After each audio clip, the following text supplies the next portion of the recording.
మాజీ మంత్రి వైఎస్ వివేకానంద హత్య కేసు ఆధారంగా తెరకెక్కిన వివేకం మూవీపై ఏపీ హైకోర్టులో విచారణ జరిగింది. నిందితుడిగా ఉన్న దస్తగిరి దాఖలు చేసిన పిటిషన్ మీద న్యాయస్థానం విచారణ జరిపింది. సెన్సార్ బోర్డు అనుమతి లేకుండా వివేకం సినిమా ఎలా ప్రదర్శిస్తున్నారంటూ హైకోర్టు ప్రశ్నించింది. నియమ నిబంధనలు లేకుండా సినిమాలు ప్రదర్శిస్తే వ్యక్తుల హక్కులకు భంగం కలగదా అని నిలదీసింది. ఎన్నికలు కమిషన్ ఆదేశాలు ఉన్నా సినిమా ఎలా ప్రదర్శిస్తున్నారంటూ సీరియస్ అయింది.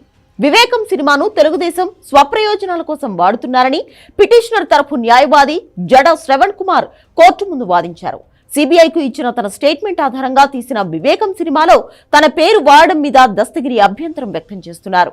కేసు సిబిఐ కోర్టులో విచారణలో ఉండగా సినిమా ఎలా తీస్తారంటూ అభ్యంతరం వ్యక్తం చేస్తున్నారు. ఐటీడీపీ ప్రోత్సాహంతోనే వివేకం సినిమా అన్ని ఓటీటీ వేదికల్లో ప్రదర్శిస్తున్నారంటూ పిటిషన్లో దస్తగిరి తెలిపాడు.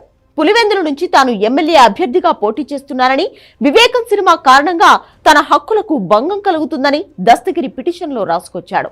వెంటనే సినిమాను నిలిపివేసేలా ఆదేశించాలని హైకోర్టును కోరారు. పిటిషన్ను విచారించిన హైకోర్టు తక్షణమే కేంద్ర ప్రభుత్వం ఎన్నికల సంఘం నుంచి వివరణ తీసుకోవాలని ప్రభుత్వ న్యాయవాదిని ఆదేశించింది. అయితే వివరణ తీసుకోవడానికి ఒక్కరోజు గడువు కావాలని న్యాయవాది కోరడంతో విచారణను వాయిదా వేసింది.